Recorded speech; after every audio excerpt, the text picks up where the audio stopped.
Hey y'all, I really felt the need to do a crash out video, but the Lord calmed me down and said no, not right now, for now. So I'll calmly tell y'all to take advantage of early voting. You can go to your state's Secretary of State page, it's sos.gov I think, and check your voter registration status. I do this often and I screenshot it every time. You can also look at a simple ballot on sos.gov. This is very important too. There are places and candidates helped and backed by the Trump regime who will be on the ballot as a Democrat in name only.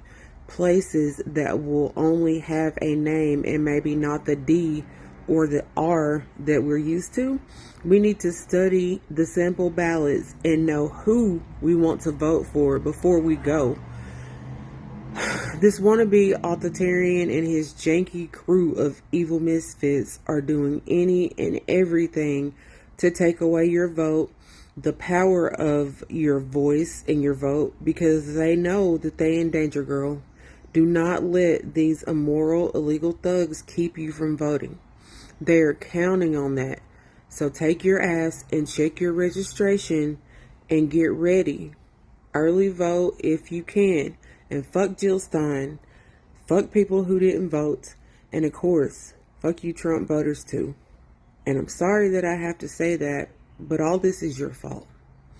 And as I'm sure that you've all heard, the white supremacy court's April 29th 6-3 ruling in Louisiana versus Calais significantly weakened the Voting Rights Act of 1965 by limiting the use of race consciousness mapping, causing critics to argue it sets back voting progress decades.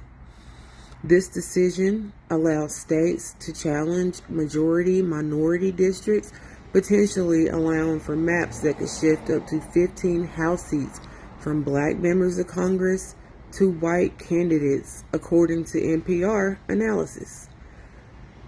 According to the U.S. Department of Justice, the act is considered to be the most effective piece of federal civil rights legislation ever enacted.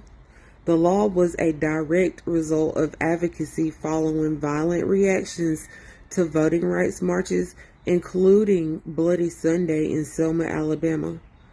For more than 4 decades, Section 2 of the Voting Rights Act operated on a very straightforward principle. When electoral systems produce racially discriminatory results, they violate federal law, even absent proof of discriminatory intent. In Louisiana, where black residents make up roughly 1/3 of the population, a federal court found that post-2020 map with only one majority black district likely diluted black voting power. The legislator responded by drawing a second majority black district, as courts have required in similar circumstances.